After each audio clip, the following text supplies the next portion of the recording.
Hey there, welcome to our Faceless channel where we break down complex tech concepts into simple terms. Today, we're diving into PicoIDE, an open-source IDE ATAPI drive emulator. Now, hold on, let me explain what that means. Imagine you have a fancy new car with all the bells and whistles, but sometimes it gets finicky. So instead of driving around in circles trying to figure out why it's acting up, PicoIDE is like your mechanic. It helps you understand and fix things without having to know every single detail about how the car works. Let's break this down. First off, let's talk about what an IDE ATAPI drive emulator actually is. Think of your computer as a box that holds all your toys. Now imagine you want to bring out a specific toy, but it's lost among the others. The PicoIDE helps you find and play with that toy in no time. Next, we'll explore why this open source tool is so important. Imagine you have an old toy that nobody plays with anymore, but one day you realize it has a hidden compartment full of gold coins. PicoIDE can help you access and extract that value without having to break the toy apart. This is incredibly useful because sometimes the most valuable things are buried deep within our digital world,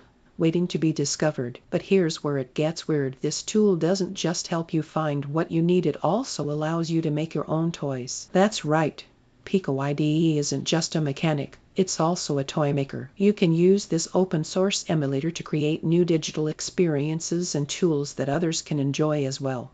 So now you know about PicoIDE, the open source IDE ATAPI drive emulator. It might sound like a mouthful, but it's really just a helpful tool for navigating our ever-expanding digital world. Remember, we're always here to break down complex tech concepts in simple terms. So stick around for more fascinating tech breakdowns and don't forget to subscribe. Lastly, I have one question for you. Would you trust an AI assistant with your daily tasks? Let us know in the comments below.